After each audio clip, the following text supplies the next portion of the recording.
Nah, ini beberapa topik terkait literatur review sudah saya add di link G Drive. Itu kalian bisa download. Bagi yang belum mempunyai akun Microsoft itu bisa daftar dulu, bikin dulu, atau bisa nanti salah satu dari rekan kalian download, bisa di-blast via email di kelas.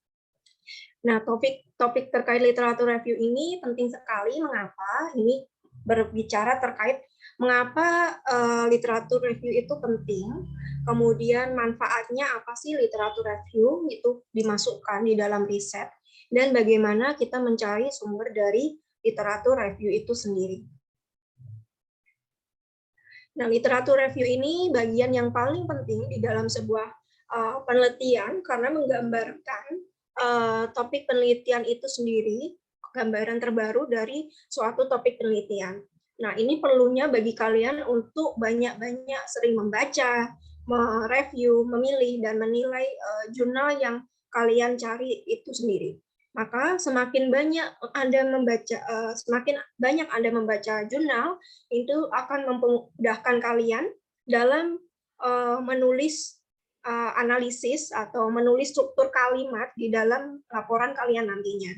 Semakin Anda membaca, semakin jurnal yang kalian baca itu akan membuka wawasan kalian yang tidak tertutup pada satu atau dua jurnal saja. Nah, di dalam proses meneliti ini ada beberapa step. Yang pertama adalah menemukan topik penelitian itu adalah bagian dari paling awal sebuah riset yang tentunya sudah kalian lalui kemarin sebelum UTS ya. Kalian pasti sudah melalui level topik apa sih kiranya yang saya ingin kemukakan, ingin jawab di dalam tugas akhir saya. Misalkan saya ingin topik terkait ekonomi pembangunan atau ekonomi pertumbuhan ekonomi, economic growth. Lalu setelah kita menentukan topik, kita yang tugas kalian yang kedua adalah melakukan studi literatur. Artinya di sini kita mulai mengkolek beberapa jurnal, baik jurnal maupun buku yang menjadi basis grounded teori kita. Artinya kita mensaring jurnal-jurnal yang dengan keyword kata kuncinya economic growth. Belum lepas sampai situ saja, baru kita ke level 3 merumuskan masalahnya secara spesifik. Apa sih dari topik yang kita peroleh? Masalah apa yang ingin kita gaji atau kita gali di sini? Oh, ternyata saya ingin fokus mendalami teori solo residual, TFP ya, total factor productivity, growth di Indonesia antar sektor. Nah, ini penting sekali. Kenapa penting? Karena ini masih jarang dilakukan di Indonesia, atau pentingnya teknologi progress, kemajuan teknologi ini untuk pertumbuhan ekonomi ke depan, khususnya di Indonesia. Yang keempat, baru merancang metode penelitiannya. Metodenya saya menggunakan apa? Untuk menghitung TFP ada berbagai cara, dengan cara growth accounting model yang sederhana menggunakan Excel, atau bisa sampai stochastic frontier menggunakan econometrica stochastic frontier, pendekatan stokastik yang lebih advance. Yang kelima yaitu mengumpulkan data. Untuk menghitung TFP itu sendiri saya membutuhkan data stock capital growth, pertumbuhan dari stock capital, yang mana ini saya proxy stock capitalnya itu menggunakan data PMTB, pembentukan modal tetap tanpa bruto. Lalu kedua menggunakan data tenaga kerja antar sektor, kemudian upah tenaga kerja antar sektor, kemudian menghitung koefisien dari si capitalnya, nanti baru kita ketemu menghitung TFP-nya. Yang keenam, setelah mengumpulkan data, mengolahnya, kita menganalisis datanya. Kita analisis hasil running penelitian kita itu seperti apa, kita baca, lalu tidak hanya mentok di situ, kita cek and cross-check dengan penelitian sebelumnya. Apakah hasil dari riset kalian ini sama dengan riset sebelumnya atau berbeda? Misalkan berbeda itu alasannya apa, dijelaskan di situ. Lalu mungkin ada faktor eksternal yang berbeda ketika diterapkan di wilayah kalian, misalkan daerah yang rawan konflik atau daerah yang rawan bencana, itu pasti akan menghasilkan beberapa mungkin simpulan yang berbeda dengan penelitian sebelumnya. Yang terakhir adalah membuat simpulan. Nah, ini baru pada level ini, kalian level 2, lakukan studi literatur. Nah, faktanya banyak hal fatal, khususnya peneliti ini menuliskan bab 2, tinjauan pustaka, baik deskripsi, tesis, ataupun disertasi, dengan menyalin dari buku. Nah, ini artikel biasanya kebanyakan dari kalian menulis secara menulis plek gitu loh, sesuai dengan buku yang ada tanpa melakukan paraphrasing. Kita perlu di sini kegiatan untuk melakukan parafrase untuk menghindari adanya plagiarisme. Nah, nantinya kalian itu akan dicek ya, baik di proposal, nanti setelah selesai itu masukkan ke Turnitin ya, cek berapa besar plagiarisme kalian. Nanti kalau skripsi udah selesai juga sama, dicek juga, mau submit ke jurnal pun juga dicek ke Turnitin atau iten tiket, Viper, dan sebagainya. Maksimal berapa persen? Similarity-nya biasanya maksimal 20%. Lewat dari itu nggak boleh atau akan di-reject. Kalau masuk di jurnal ya, itu akan di-reject. Nah, ini berbahaya banget ketika kalian udah sidang skripsi gitu ya. Biasanya sebelum sidang skripsi harus udah cek Turnitin loh. Nggak boleh sidang skripsi sebelum lolos Turnitin kurang dari 20%. Jadi dipastikan keamanannya. Kalau dulu kan belum ada Turnitin. Nah, ini akan berbahaya sekali ketika nanti kalian lanjut kuliah S2 mungkin, atau S3, kemudian kalian lulus, kerja di sebuah instansi gitu ya, yang mana suatu saat diketemukan tesis kalian itu dicek similarity-nya lebih dari 30%. Nah, itu kan akan berbahaya dan fatal banget bagi jabatan kalian, akan dikenakan sanksi juga. Dari segi jabatan, nama itu akan hilang, gelar kalian S2-nya yang pada saat itu ya, yang kalian jabat. Kalau udah S3 berarti S2 S3-nya hilang. Kemudian dari segi jabatan juga akan mendapatkan sanksi bagi instansinya. Kemudian oleh karena itu di sini kalian harus mulai belajar untuk memparaphrase hasil dari riset terdahulu tersebut supaya lebih menarik, kemudian dan memiliki makna terhadap pengembangan ilmu pengetahuan. Literatur review ini sendiri kita definisikan kegiatan mengkaji literatur pada bidang subjek tertentu dan jangka waktu tertentu. Nah, misalkan Anda fokusnya ke economic growth, kalian pasti akan men-search jurnal-jurnal dengan keyword kata kunci economic growth selama jangka waktu tertentu, misalkan 1 tahun gitu kan, sebelum dapat dosen pembimbing itu udah kalian lakukan riset tersendiri. Atau kegiatan evaluasi yang dalam dan kritis tentang penelitian sebelumnya pada suatu topik. Mengapa studi literatur ini harus dilakukan? Yang pertama itu untuk menemukan informasi atau ide yang relevan dengan penelitian kita. Kita mencari jurnal-jurnal yang relevan sebagai pendukung untuk riset kita. Jangan-jangan ide yang sudah kita lakukan, yang kita akan lakukan itu udah ada loh sebelumnya. Nah, itu kan nggak lucu juga gitu kan. Hal yang sama tapi kita lakukan lagi berulang. Gitu. Yang kedua, itu mengetahui mengapa seseorang peneliti melakukan kajian meneliti permasalahan tersebut. Ketiga, menemukan network atau keterkaitan satu penelitian dengan penelitian lainnya. Ini akan saya tunjukkan poin 3. Bagaimana kita mencari network ya, keterkaitan satu jurnal satu dengan jurnal lainnya. Kita ambil contohnya kemarin yang saya kasih tahu, ambil satu jurnal unggulan kita yang sudah valid, terakreditasi secara internasional, kita cek di reference-nya, kita ambil di situ, dari misalkan dapat 30 jurnal dari reference-nya, kita bedah lagi, itu akan membentuk satu kesatuan, satu benang merah, bercerita di situ. Historisnya akan bercerita dari satu reference ke reference yang lain. Nah, yang keempat adalah mengevaluasi informasi dari sejumlah literatur.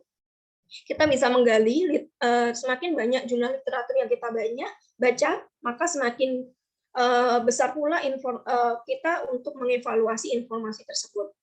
Kelima yaitu mengidentifikasi gap dalam penelitian sehingga dapat menjadi sebuah ruang riset. Ada nggak gap antara penelitian ini dengan penelitian sebelumnya? Jangan-jangan hasil risetnya itu beda jauh kayak gitu. Dengan metode yang sama, dengan alat analisis sama, kok hasilnya bisa berbeda. Nah, itu bisa kalian mengkritisi jurnal tersebut juga. Yang keempat, yang keenam adalah menghindari penelitian yang sama. Tadi udah. Ketujuh, mengetahui metode yang terkini yang diusulkan oleh peneliti untuk menyelesaikan masalah penelitian. Nah, ini semakin kesini kan teori metode itu selalu updating ya, selalu bergerak terus. Kita nggak mungkin menggunakan metode yang lama banget itu.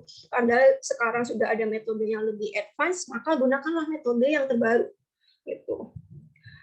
Terus yang kedelapan, menindaklanjuti saran peneliti-peneliti lain untuk kesinambungan ilmu. Nah, seperti tadi, misalkan Mas Fajar ini menuliskan di dalam risetnya masih ada limitation, katakanlah di dalam penelitian saya ini hanya menggunakan panel ekonometrik, sementara kalau studi antar wilayah itu harusnya menggunakan spasial ekonometrik. Mungkin ini bisa dilakukan untuk penelitian selanjutnya. Nah, itu misalkan seperti itu Fajar. Kemudian Franco baca nih penelitiannya Fajar. Fajar nulisnya limitation itu, kemudian Franco melanjutkan risetnya Fajar dengan memperbaruinya metodenya menggunakan spatial econometrics. Itu sudah muncul satu penelitian baru sendiri.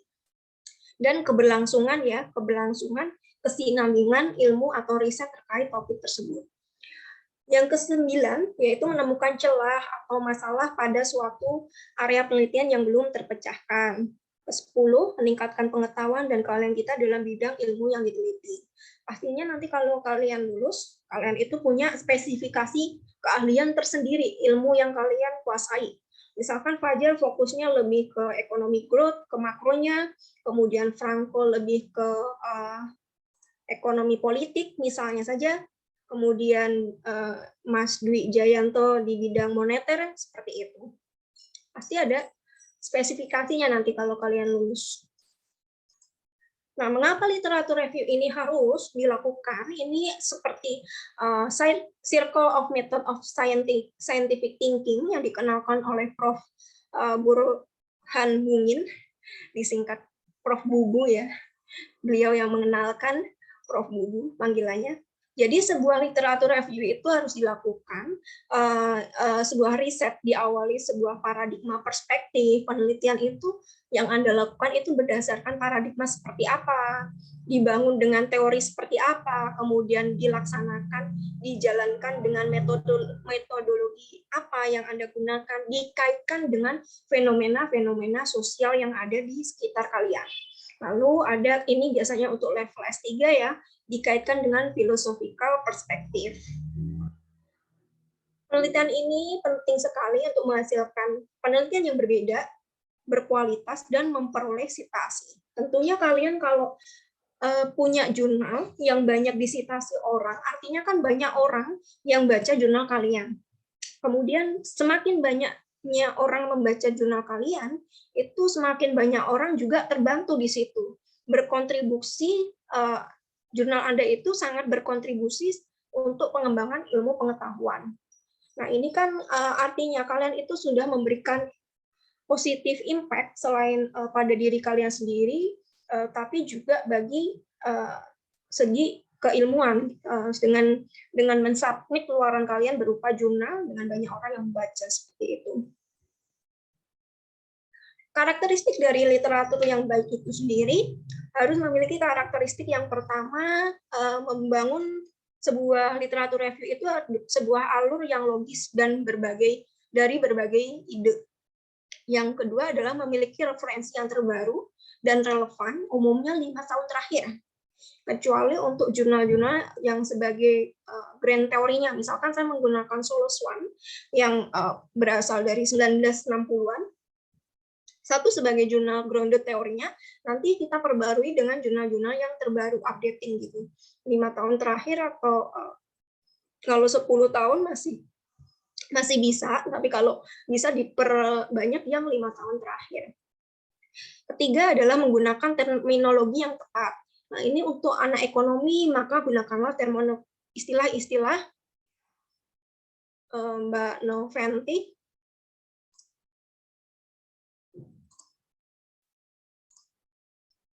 ketika Anda sebagai anak ekonomi, gunakanlah istilah-istilah yang tepat. Misalkan ingin menggambarkan terkait efek dari sebuah kegiatan ekonomi yang di situ akan menimbulkan efek terhadap masyarakat sekitar, kita bisa menggunakan multiplier effect ataupun efek dari aglomerasi. Nah, itu bisa gunakanlah terminologi yang tepat, tapi juga jangan lupa mendefinisikan di awal gitu loh.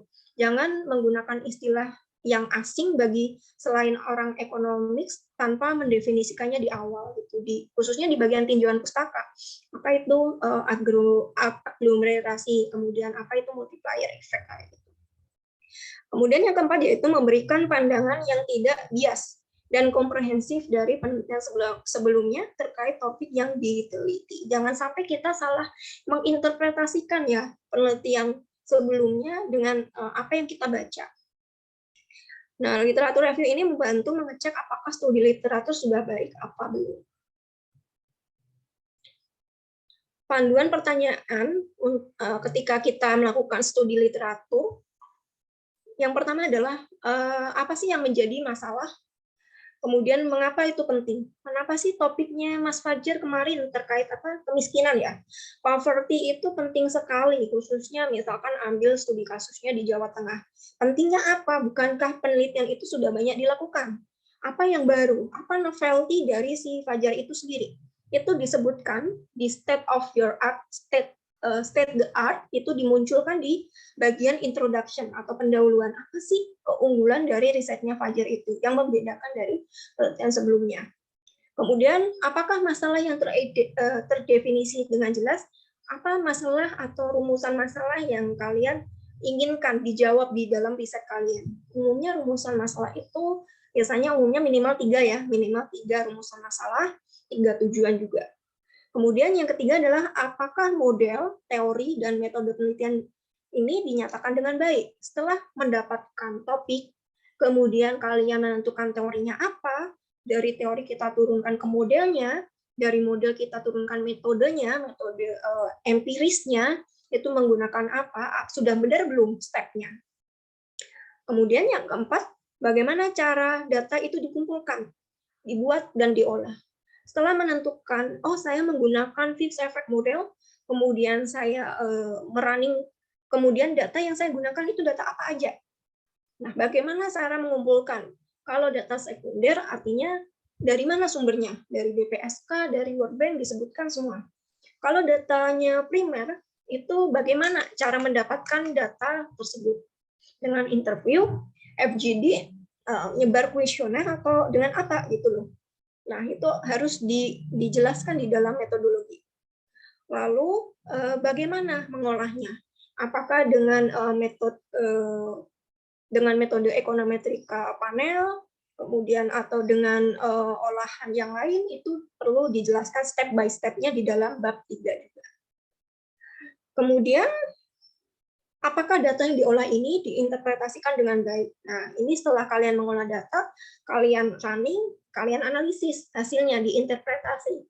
Nggak hanya baca result-nya aja, nggak hanya baca hasilnya aja, tapi kita perlu menganalisisnya, menganalisiskan, membandingkan dengan penelitian sebelumnya. Ada bedanya nggak dengan penelitian terdahulu? Apakah kontradiksi atau sejalan dengan penelitian terdahulu? Alasannya apa? Disebutkan juga. Kemudian, apakah yang menjadi kontribusi dari si peneliti? Dari penelitiannya, kontribusinya apa penelitian kalian itu? Manfaatnya apa? Dari segi akademisi, kemudian dari pemerintah maupun masyarakat. Kesimpulannya apa berkaitan dengan permasalahan yang ada? Kesimpulan dari penelitian kalian, kemudian apakah buktinya sudah cukup untuk mendukung simpulan? Ada bukti nggak? Misalkan penelitian Anda ini menggali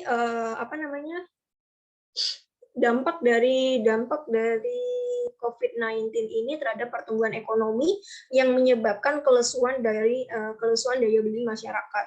Didukung dengan data apa? Misalkan penjualan di retail turun drastis.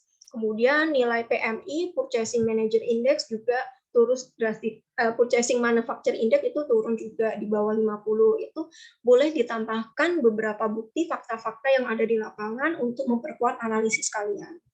Kemudian yang terakhir itu adalah jangan lupa memasukkan kelemahan maupun kekuatan penelitian. Jangan hanya kelemahan aja, limitation-nya, tapi juga novelty-nya sebagai kekuatan dari penelitian kalian. Oh, penelitian saya ini masih jarang dilakukan di Indonesia dengan metode yang terbaru ini, kemudian proxy yang saya gunakan juga sesuai. Modeling yang saya gunakan ini adalah modeling yang berdasarkan grand teori yang sudah ada, seperti itu bisa. Jadi kekuatan dan kelemahan harus dimasukkan di dalam riset kalian. Langkah-langkah untuk menulis literatur review ada beberapa step. Yang pertama menentukan topiknya dulu. Topiknya apa? Misalkan topik utamanya kita tentukan ya 1, 2, atau 3 kata kunci tentang economic growth. Kata kuncinya economic growth. Nanti kalian cari di Google atau di jurnal, kata kuncinya economic growth. Nanti akan muncul sederet jurnal yang memiliki kata kunci economic growth. Lalu yang kedua adalah kita menelaah dan membaca jurnal yang sudah kita peroleh tersebut. Kita bacanya cukup judul, abstrak dulu, dan simpulan. Untuk mempermudah ya, misalkan saya memperoleh 100 jurnal. 100 jurnal dengan keyword economic growth. Dengan kata kunci pertumbuhan ekonomi. Nah, 100 jurnal itu kita baca secara skimming, baca cepat aja, di bagian judulnya, abstraknya, dan simpulan. Sesuai nggak? Relevan nggak dengan topik yang kita inginkan? Kalau nggak, di delete jurnal tersebut. Nah, dari 100 misalkan tinggal 80 atau 70 gitu ya. Tinggal 70 jurnal yang relevan dilihat dari judul, abstrak, dan simpulan. Habis itu dibaca, setelah dari 70 itu dibaca secara lengkap di bodinya, di dalam pembahasannya. Yang ketiga adalah mencari persamaan dan perbedaan antara jurnal satu dan jurnal lainnya, sehingga kita mampu untuk memberikan criticize atau kritikan terhadap jurnal tersebut. Semakin banyak kita baca, kita bisa mengkritisi loh, kekurangan dari jurnalnya si ini, kelebihan dari jurnalnya ini apa. Nah, itu kita bisa memulai membangun, mengkritisi jurnal-jurnal terdahulu. Keempat adalah membuat sintesis. Sintesis itu ringkasan. Jadi nanti ketika kalian sudah mengkolekting 35 jurnal itu, bikinlah matriks dulu. Matriks tabel gitu ya, nama, judul, metodologi, data yang Anda gunakan, hasil dari riset itu apa. Setelah dibikin tabel, dibikin sintesis. Sintesis itu sebuah cerita, sequence. Jadi tidak hanya ngasih tabelnya aja, tapi diceritain dalam sequence paragraf-paragraf gitu. Intisarinya. Nah, tapi ya jangan banyak-banyak gitu. Misalkan cukup 2 atau 3 halaman dari 35 jurnal itu diringkaskan banget, dipadetin. Kemudian yang kelima adalah hindari menulis dengan alfabetik atau numerik, baik di introduction dan bagian body lainnya. Nah, ini khusus untuk jurnal, ini kita hindari ya menulis dalam alfabet A, B, C, atau I1, I2, kayak gitu, nggak boleh. Menyusun daftar pustaka, ini setiap bahan pustaka yang diambil sebagai literatur harus dicantumkan sumbernya dalam daftar pustaka atau bibliografi. Jangan ada yang kelewat, makanya saya sarankan selalu wajib bukunya kalian menggunakan reference tool. Nah, ini unsur untuk mengkoleksi jurnal kalian, dari 70 jurnal tadi, pastikan dikoleksikan mana jurnal yang memiliki tema yang sama, dengan misalkan topik yang sama, dengan waktu yang sama, kemudian dengan metode yang sama, kemudian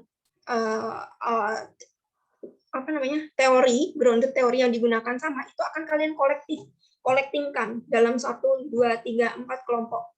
Mana jurnal yang memberikan tema yang sama, kemudian mana jurnal yang menggunakan metode yang sama, misalkan sama-sama menggunakan FRAME, yang satunya lagi grup menggunakan REM. Nah, itu kalian nanti bikin paragrafnya berbeda.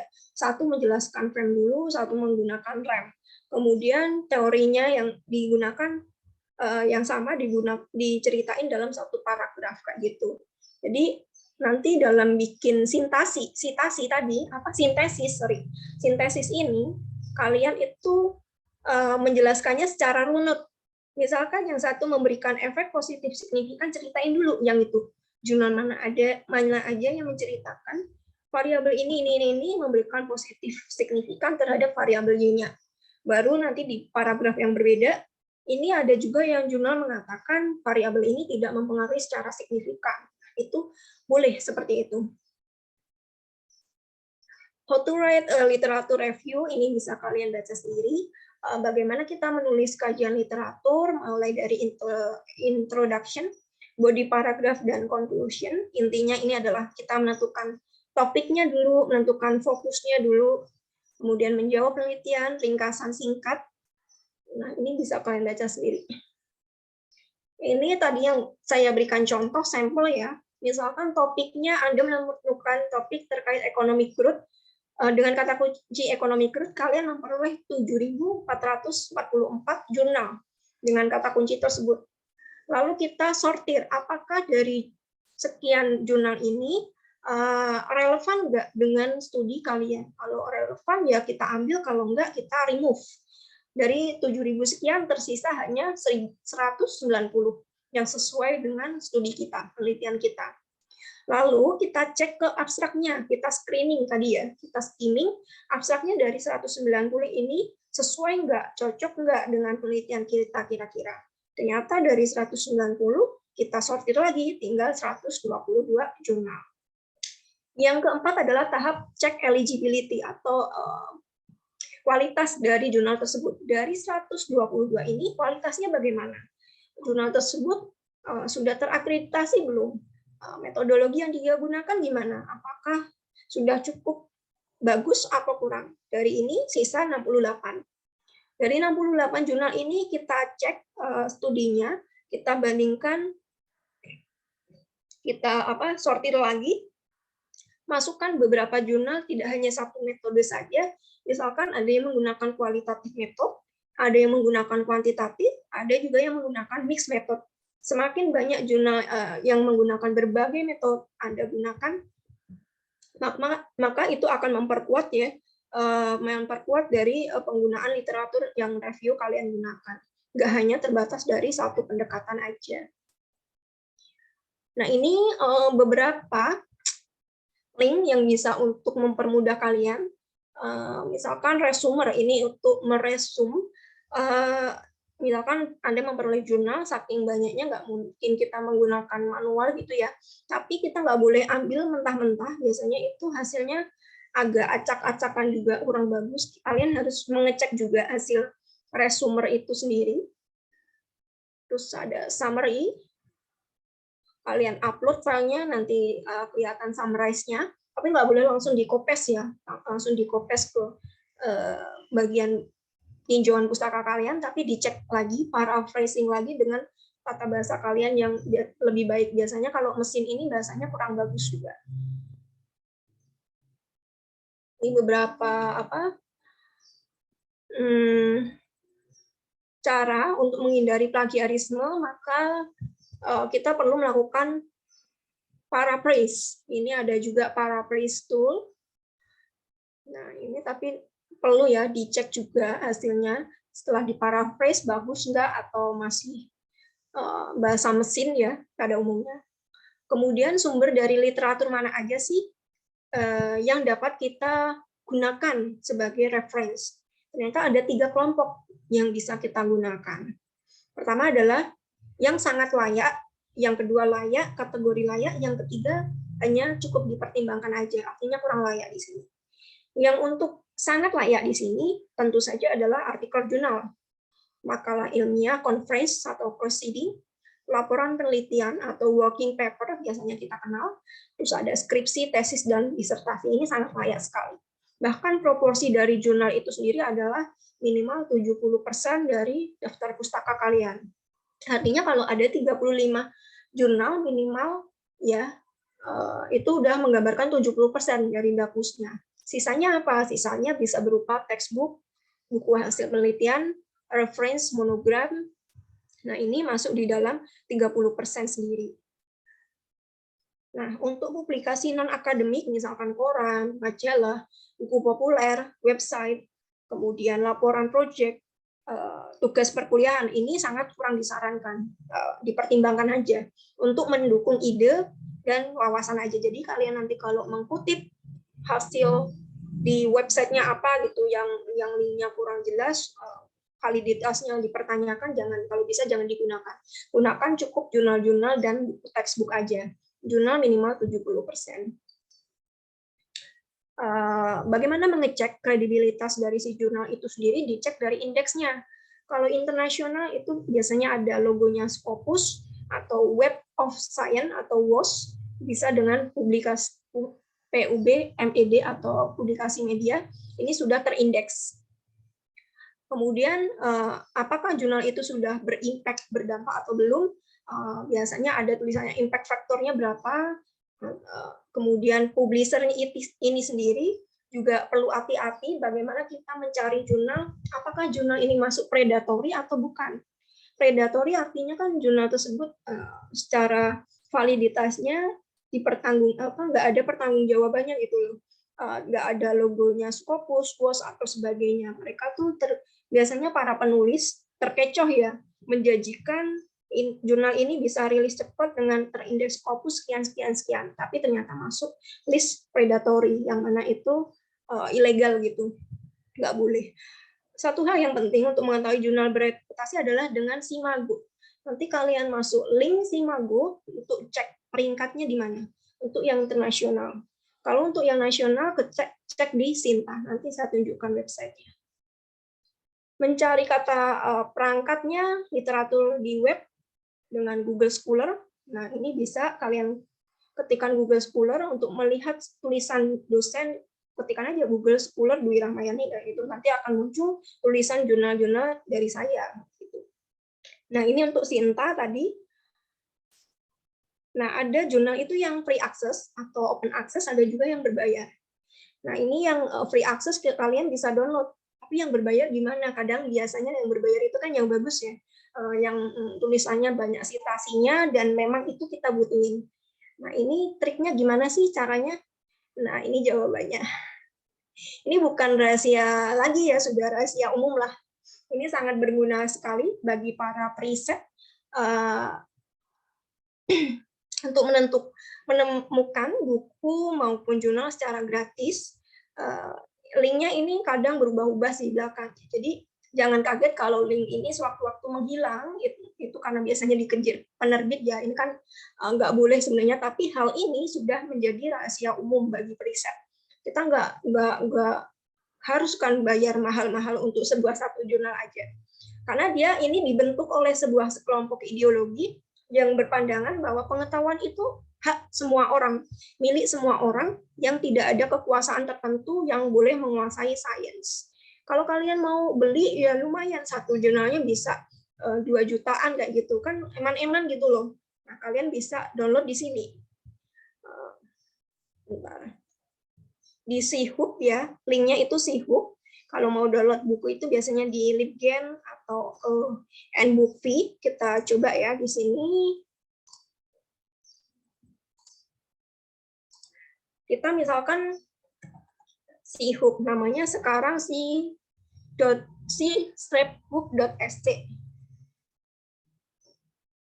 Nah, nanti kita masukkan DOI-nya. Nah, saya ingin memperkenalkan Mendeley juga ya di sini.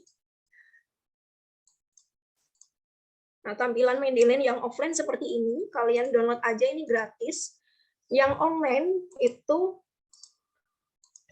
juga ada. Kalian daftar, ini gratis aja.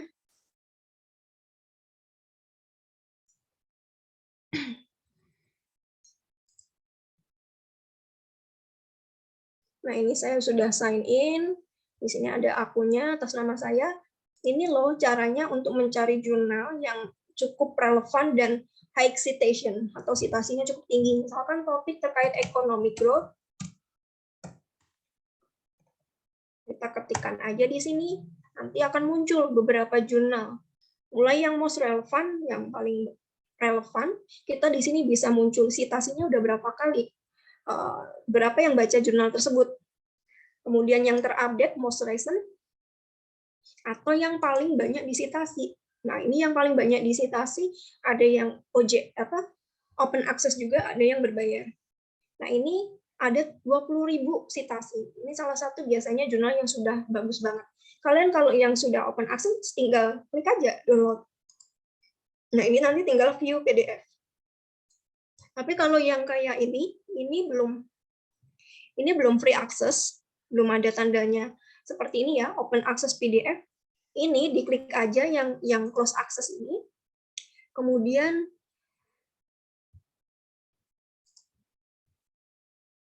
Nah, kemudian kita cek sebelah kanannya ini ada muncul DOI-nya.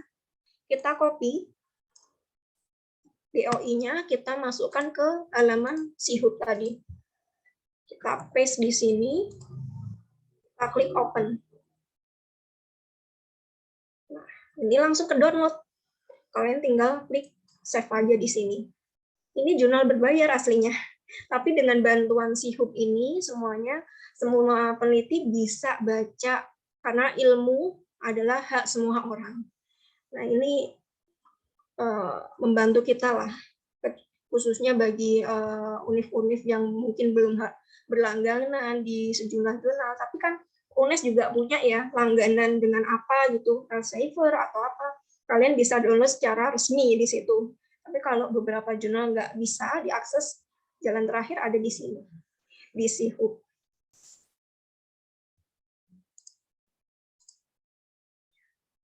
Nah, ini penting banget kalian catat nih, link-link gratisan buku bisa download di sini juga. Ini disampaikan kok pada sertifikasi kemarin, materi sertifikasi itu. Jadi bukan hal yang ditutupi lah, memang hal sudah wajar. Terus untuk download tadi, mencari perangkat literatur review, bisa dari Google Scholar tadi, JSTOR, kemudian Emerald, dan sebagainya. Mendeley juga bisa. Iya, Google Scholar. Untuk mencari jurnal juga bisa. Misalkan gini, ketikkan aja Google Scholar.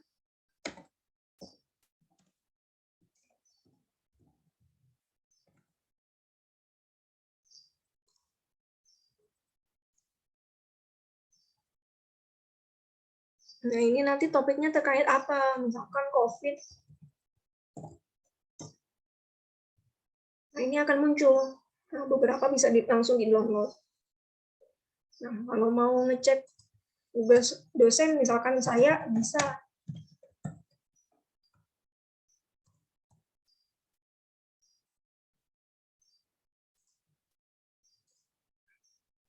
di sini nanti akan muncul beberapa tulisan dari saya. Ada yang ini bisa langsung di-download, ada yang masih berbayar. Misalkan ini karena jurnal Scopus yang berbayar, nggak bisa di-download akses gratis. Tapi kalau kalian butuh, pengen baca jurnal saya yang ini, boleh saya share, minta aja ke saya gitu. Terus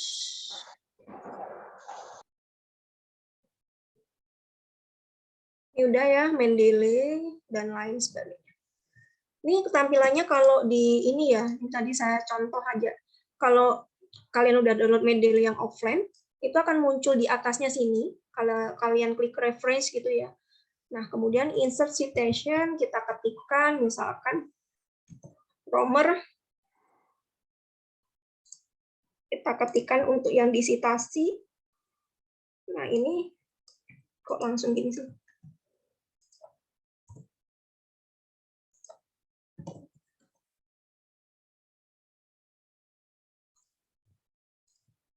Nah, ini akan secara otomatis dia akan muncul nanti di dapusnya, referensinya. Kalian nggak perlu ngetikin satu-satu lagi. Udah cukup menggunakan reference tool ini memudahkan kalian.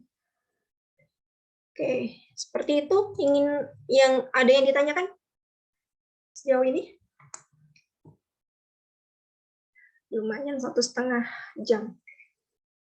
1 jam ya. Ada yang ditanyakan?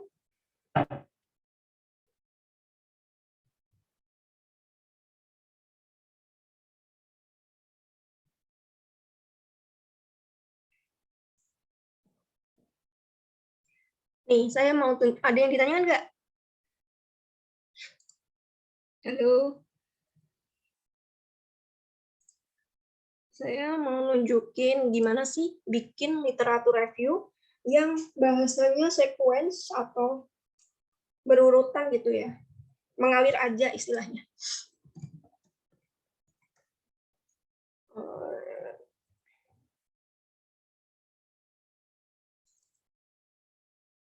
Sorry.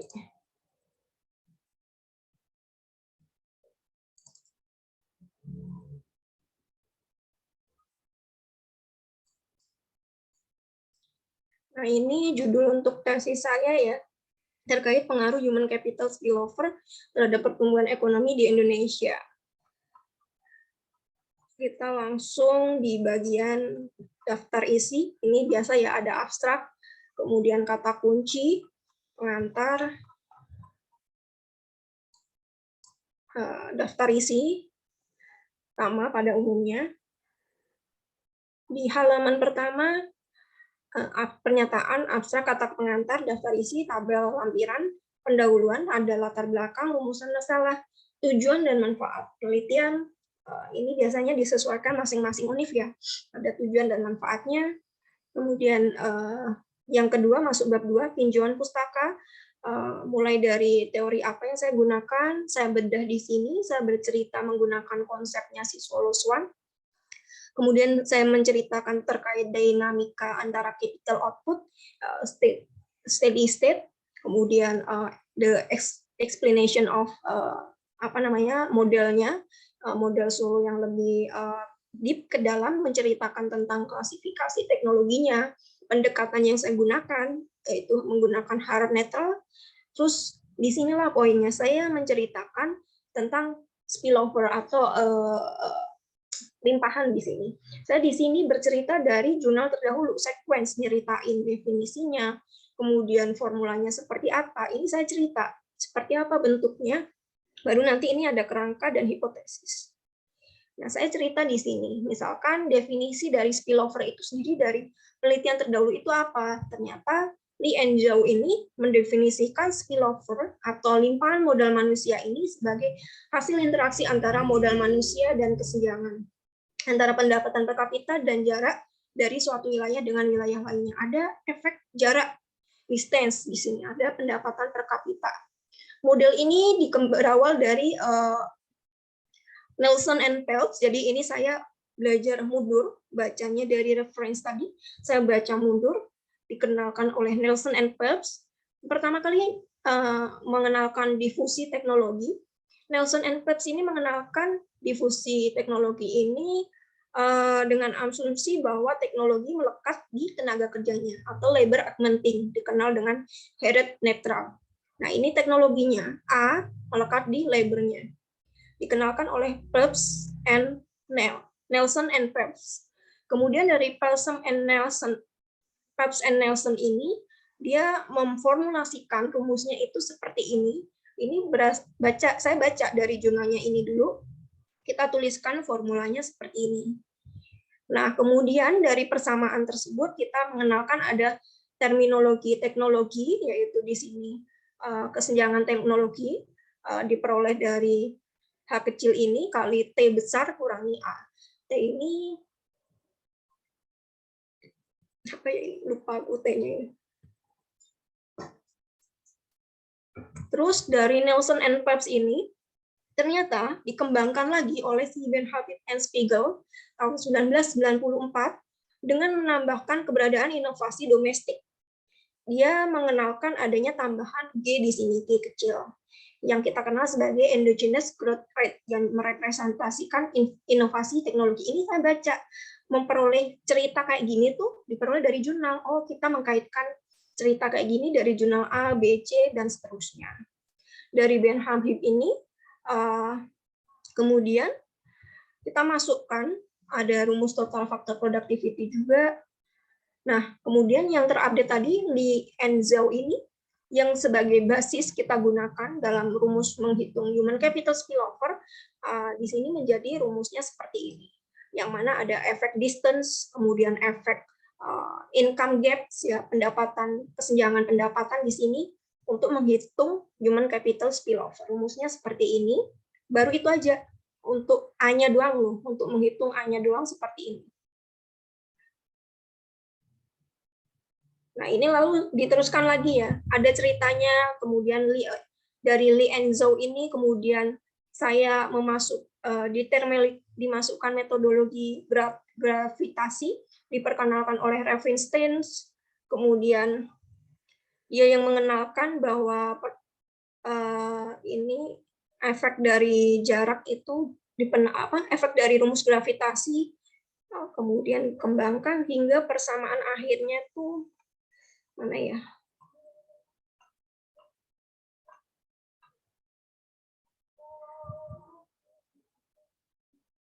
Ini persamaannya untuk yang COP12-nya di bab 3 kalau nggak salah. Ini penurunan secara grafiknya. Nah, penelitian terdahulu selain dibikin tabel ya, juga di sintesis dibikin paragraf dan hipotesis. Bentar, saya mau nunjukin rumus akhirnya. Ini nih. Ini sebenarnya bisa diceritain di bab 2 juga sih, tapi ini saya masukin di model empirisnya. Dan nurunin dari modelnya si Solo tadi, KAH, hingga diperoleh rumus akhirnya seperti ini.